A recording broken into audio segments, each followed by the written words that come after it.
마음을 다하여 찬양과 경배드리는 여러분과 가정입니다. 주님의 신혼총이 가득하시기를 간절히 축원드립니다. 지난 5월 15일은 우리나라 기념일 중 하나로 스승의 날이었습니다. 그런데 이 땅의 선생님들이 너무나 힘들어하고 있습니다. 스승의 권위가 땅에 떨어져 버렸기 때문입니다. 그 이유가 여러 가지 있겠습니다만 그 중 하나가 다름 아닌 학부모님들 때문이라는 것이죠. 내 자식이 너무 소중하다 보니 그만 스승의 권위를 무시하고 무너뜨리고 있기 때문입니다. 너무나도 안타까운 현실이 아닐 수가 없습니다. 이 사회의 선생님의 이 권위가 다시 인정받고 살아나야만 자녀 교육이 제대로 이루어지고 또 건강한 사회가 조성이 될 것입니다. 그러므로 우리 그리스도인들이 먼저 솔선수범해서 우리 선생님들의 권위를 회복시키는 그 귀한 일에 함께 해야만 할 것입니다.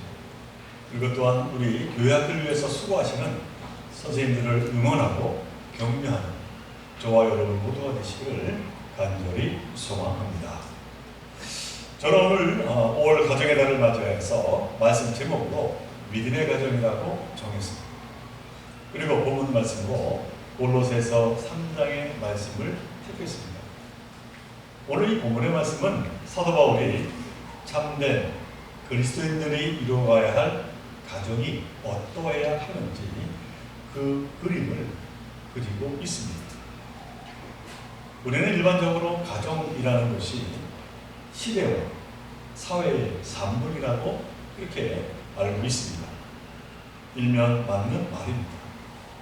그러나 이 성경을 통해 볼 때 가정은 이 세상을 만드신 창조주 하나님께서 만드셨다 그렇게 말씀하고 있습니다. 다시 말해 가정은 창조주 하나님의 명령이고 기대이고 소망이라는 사실입니다. 그래서 창세기 2장 18절의 말씀입니다. 여호와 하나님이 이르시되 사람이 혼자 사는 것이 좋지 아니하니 내가 그를 위하여 돕는 배필을 지으리라 하시니라 말씀하십니다. 또 창세기 2장 24절의 말씀 이러므로 남자가 부모를 떠나 그의 아내와 합하여 둘이 한 몸을 이룰지로다. 자, 그러나 세상 사람들은 이 하나님의 섭리라기보다는 그저 남자와 여자가 만나면 부부가 되고 그 둘 사이에서 자녀가 생기면 가정이 된다 그렇게 생각을 하곤 합니다. 그러나 그것은 착각입니다. 우리 가정은 절대로 그렇게 쉽게 이루어지지 않습니다. 그렇게 쉽게 생각했다가 무너지는 가정이 얼마나 많은지 모릅니다. 자, 그렇다면 가정이란 어떤 것이고 또 어떻게 이루어져야 할까요? 특히 창조주 하나님의 명령이고 기대이고 소망인 이 가정을 우리 그리스도인들은 어떻게 세워나가야 하겠습니까? 사도 바울은 오늘 본문을 통해서 그 중요한 원칙 몇 가지를 전하고 있습니다. 그리고 그 첫 번째 원칙을 말하는데 그 원칙은 무엇인가 하니 기초를 바르게 하라 라고 하는 말씀을 합니다. 일반 상식입니다만 무엇이든지 기초가 중요합니다. 지금 이 시대에 수없이 많은 가정이 갈등과 어려움으로 무너지고 있습니다. 그 이유는 가정의 기초가 잘못 세워졌기 때문입니다. 우리가 살고 있는 이 시대는 자기 생각, 자기 감정이 매우 중요시 되는 사회입니다. 그러다 보니 가정의 기초도 자기 중심, 자기 감정 위에 세워지곤 한다는 것이죠. 내가 좋으면, 내 감정이 좋으면 그래서 가정이 되는 겁니다. 그리고 내 미에 부합되면 좋은 것입니다.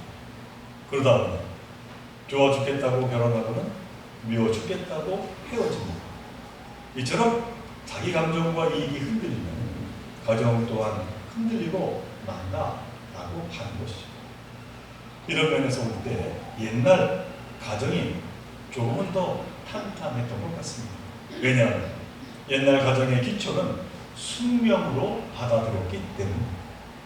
그래서 유행한 말이 뭐였습니까? 죽어도 그 집 귀신이 되라.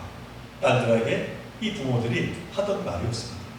하지만 옛날 그 같은 가정은 아름답지가 않았습니다. 그 안에는 너무나도 많은 눈물과 고통과 희생이 있었기 때문입니다. 자, 그렇다면 이 가정의 기초는 무엇이 되어야 하겠습니까? 두말할 것 없이 하나님이 기초가 되어야 합니다. 하나님의 마음, 하나님의 꿈, 하나님의 명령이 이 가정의 기초가 되어야 한다라고 하는 것이죠. 그때만이 진정 안전하고 아름다운 가정이 이루어질 수 있는 겁니다. 그래서 사도 바울은 오늘 본문에서 주 안에서 라고 하는 표현을 쓰고 있습니다. 18절 후반부의 말씀, 주 안에서 마땅하니라.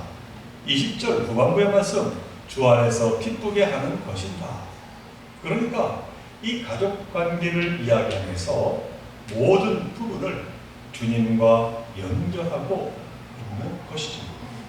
그리고 이 주 안에서라고 하는 이 말은 두 가지의 너무나도 중요한 의미를 내포하고 있다라고 하는 겁니다. 그 하나는 이 가정의 모든 사람은 주님의 섭리로 만난다라고 하는 고백인 것이죠. 부부든 자녀든 주님의 섭리 가운데서 만났고 하나님의 선하신 뜻으로 가정을 이뤘다라고 하는 이 놀라운 사실을 오늘 사도 바울은 우리에게 말씀하고 있는 겁니다. 또 하나, 주 안에서라고 하는 이 말은 주님의 뜻을 이루기 위해서 만났다, 그렇게 말씀을 드릴 수 있습니다. 가정을 통해서 주님의 뜻, 곧 하늘나라를 이룬다라고 하는 것이죠. 그래서 주님이라는 이 기초를 둔 가정은 아름답고 감격스럽고 복된 곳입니다. 바로 하나님 나라의 그 모습을 갖추고 있기 때문인 것이죠. 그러므로 사랑하는 성도 여러분, 바른 가정을 이루는 핵심은 이 기초를 바르게 하는 것인데, 그 기초는 하나님이신 늘 우리는 기억하고 명심해야 될 줄로 믿습니다. 그 다음 두 번째로 이 가정의 기초가 되어야 하는 것은 바로 바른 원리입니다. 우리가 물건을 사면 거기에 사용자 설명서라고 하는 게 꼭 따라옵니다. 이처럼 가정을 만드신 하나님은 이 성경을 통하여 가정 운영의 기본 원리를 말씀하고 있습니다. 다시 말하면 이 성경의 원리가 올바른 가정의 운영 체계가 된다는 것이죠. 그리고 오늘 말씀을 통해서 볼 때 여기에서 말하는 올바른 가정의 운영 체계의 특징이 하나가 있는데, 그 특징은 무엇인고 하니 조건적이지 않고 무조건적이다 라고 하는 것을 오늘 사도 바울은 말씀하고 있는 것이죠. 그 한 예로 오늘 본문 말씀을 다시 한번 보게 됩니다마는, 아내들아 남편에게 복종하라, 이는 주 안에서 마땅하니라, 그렇게 사도 바울이 당부합니다. 근데 여기에는 어떠한 조건이 붙어 있지 않습니다. 남편이 돈 잘 벌어올 때, 남편이 능력이 있고 참으로 훌륭할 때, 그럴 때만 복종하라, 그러한 말이 아닙니다. 아무런 조건이 붙어 있지 않습니다. 이어서 바울이 또 이렇게 말합니다. 남편들아 아내를 사랑하며 괴롭게 하지 말라. 여기에서도 마찬가지입니다. 아내를 사랑하되 조건이 붙어 있지 않습니다. 단 괴롭게 하지 말라는 불문율이 붙어 있을 뿐입니다. 이것이 바로 성경이 말하는 가정 운영 체계의 특징입니다. 그리고 이 특징은 너무나도 중요합니다. 왜냐? 조건적으로 된 가정, 조건적인 만남, 그 조건 중에 하나가 무너지면 그만 나머지가 다 와르르 무너지기 때문인 것이죠. 자, 이 같은 두 가지의 전제, 곧 하나님이 가정의 기초가 되신다는 것, 그리고 말씀이 가정의 기본 원리가 된다라고 하는 대전제를 가지고 오늘 본문을 통하여 좀 더 구체적으로 가정의 순리가 무엇인지를 하나씩 살펴보도록 하겠습니다. 오늘 본문에서 사도 바울은 첫 번째로 아내들에게 단지 한 가지 순리를 당부합니다. 그것은 방금 예로 들었습니다마는 남편에게 복종하라, 이는 주 안에서 옳으니라 하는 순리의 말씀입니다. 자, 그런데 이걸 읽으면서 많은 신앙인들, 특히 우리 여성 신자들이 시대에 맞지 않는 너무나도 봉건적인 말씀이다, 그렇게 생각을 하곤 합니다. 정말 그렇습니다. 평등의 시대, 이 순종, 복종이 웬 말입니까? 근데 여기에서 이 복종이라고 하는 단어의 원뜻을 우리가 그러므로 잘 살펴볼 필요가 있습니다. 창세기에 보면은 하나님이 처음 인간을 만드실 때 남자를 만들고 여자를 만들었는데, 그때 여자에게 준 역할이 다름 아닌 돕는 배필이었습니다. 창세기 2장 18절의 말씀, 여호와 하나님이 이르시되 사람이 혼자 사는 것이 좋지 아니하니 내가 그를 위하여 돕는 배필을 지으리라 하신다. 하나님이 하와를 아담의 돕는 배필로 지으셨다, 그렇게 말씀을 한 것이죠. 자, 그런데 문제는 우리가 이 돕는 배필이라는 말을 너무나도 오해하고 있다라고 하는 겁니다. 여기서 돕는 자라는 이 단어가 히브리어로 에제르 이렇게 되어 있습니다. 영어로는 헬퍼라고 되어 있습니다. 우리는 바로 이 에제르라고 하는 이 단어를 잘 이해해야 합니다.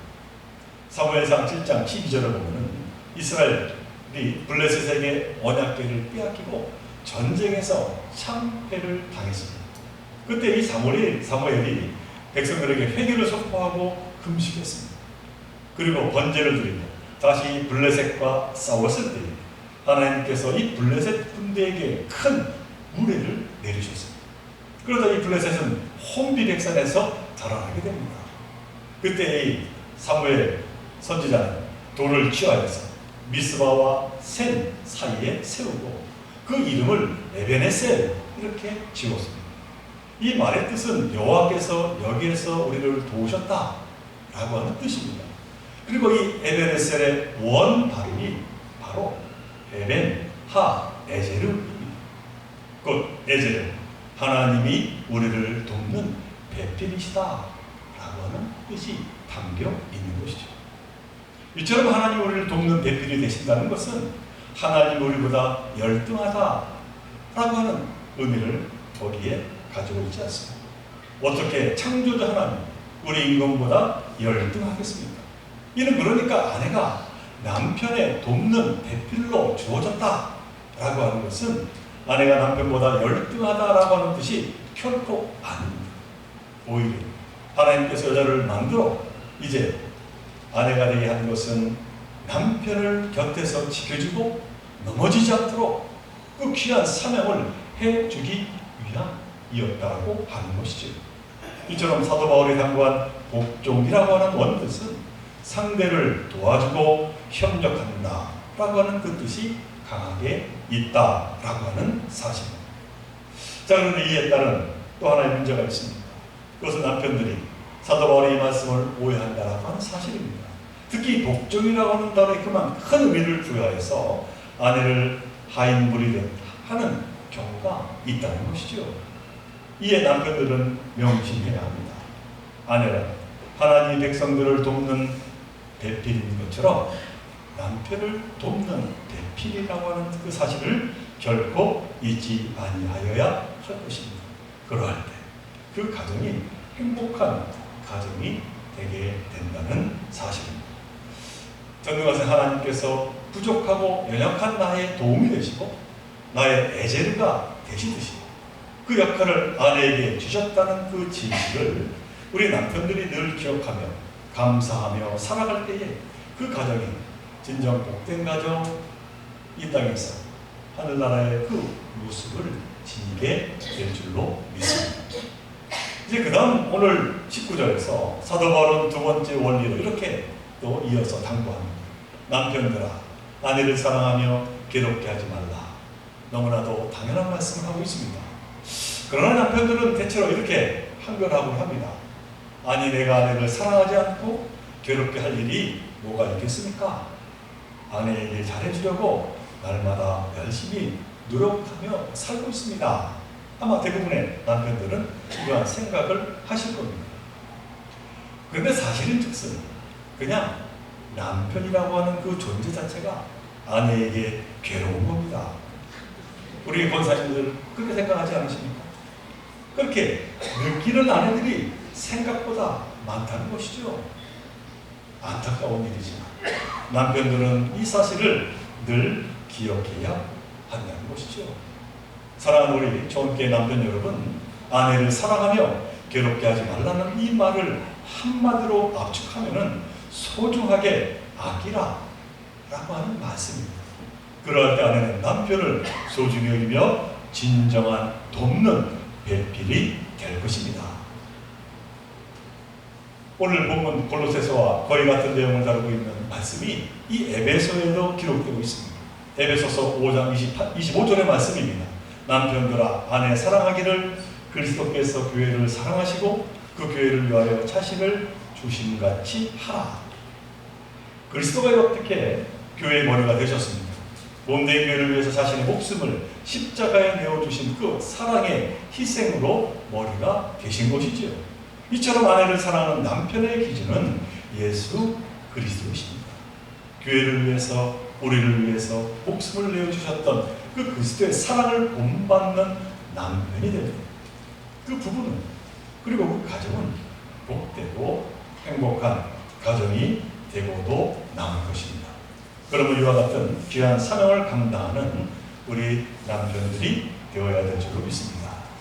그 다음 사도 바울이 이제 세 번째로 자녀들에게 바른 순리를 당부하고 있는데, 그것은 다름이 아니라 부모에게 순종하라 하는 당부입니다. 물론 자녀가 부모에게 순종해야 하는 것은 당연하지만 그것이 부모가 부모로 허물이 없고 약점이 없기 때문이 아님을 우리 자녀들은 기억해야 합니다. 부모에게 순종해야 하는 이유는 그것이 옳기 때문인 것이죠. 거기에는 어떠한 조건과 이유가 없는 겁니다. 동서양 모든 철학과 종교를 막론하고 부모에 대한 효도를 강조하고 있습니다. 이것은 마땅한 도리이기 때문인 것이죠. 그리고 특별히 사도 바울이 강조하는 것은 바로 주 안에서 순종하라 라고 말씀합니다. 왜냐하면 땅의 아버지에게 대한 순종이 하늘의 아버지에 대한 순종과 맞닿아 있기 때문인 것이죠. 그러므로 자녀된 우리가 부모님께 순종할 때 그 가정은 당연히 복받는 가정이요 하나님의 은혜가 넘치는 가정이 되고도 남은 것입니다. 그다음 이제 사도 바울은 마지막 네 번째로 부모들에게 자녀들에 대한 바른 원리를 당부하는데 21절의 말씀입니다. 아비들아 너희 자녀를 노엽게 하지 말지니 낙심할까 함이라. 부모는 자녀를 낳으면 그것으로 끝나는 것이 아니라 자녀가 잘 자랄 수 있도록 도와줘야 한다라고 하는 것이죠.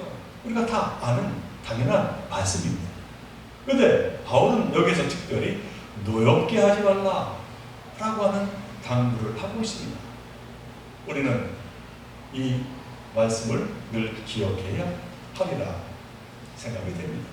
이는 그러니까 자식을 자꾸 남과 비교하거나 때로는 무시하거나 또는 과하게 요구해서 자녀의 마음에 상처와 분노를 쌓이게 하지 말라는 것이죠. 너무나도 당연하지만 그러나 이 당연한 것을 지키지 않을 때 자녀들은 낙심하게 됨을 사도 바울은 말씀하고 있습니다. 그러므로 바라기는 자녀를 예수님이 제자를 대하듯이 칭찬하고 아끼고 정성으로 키워야 될 줄로 믿습니다. 그럴 때 그 가정은 참으로 복된 가정이 되고도 남게 될 것입니다. 사랑하는 성도 여러분, 가정의 달을 맞이하여서 우리에게 귀한 가정을 허락하신 하나님의 은혜에 다시 한번 감사와 찬양을 올려드리시기 바랍니다. 하나님께서 그 가정을 지키시고 또 하나님께서 그 가정을 날마다 눈동자같이 보호하여 주셨기 때문인 것이죠. 주 안에서 그럼 우리가 남편으로서 아내로서 자녀로서 부모로서 가정에서 지켜야 할 하나님의 명령, 곧 하나님이 가정의 기초가 된다는 것, 그리고 하나님의 말씀이 가정의 기본 원리가 된다라고 하는 이 진리를 우리는 잊지 말아야 할 것입니다. 이와 같은 너무나 당연한 말씀을 우리가 당연하게 잘 지킬 때 그 가정이 하나님은 복의 복을 더하여 주실 겁니다. 그 가정을 하나님 나라의 그 원 모습으로 축복하여 주실 줄로 믿습니다. 이 같은 하나님의 놀라운 예, 오늘 주시는 말씀을 마음에 담고 복된 가정을 세워가고자 더욱더 열심을 다하는 저와 여러분 모두가 되시기를 주님의 이름으로 간절히 축원을 드립니다. 네, 기도합니다. 사랑하는 하나님, 우리에게 복된 가정을 허락하여 주심에 정말 감사를 드립니다. 바로 그 앞으로 남편이 아내를 그리고 아내가 남편을 서로 존중하며 아끼며 살아가게 하여 주옵소서. 그리고 자녀는 부모에게 순종하며 또 부모는 자녀를 낙심치 않게 키우며 살아가게 하여 주옵소서.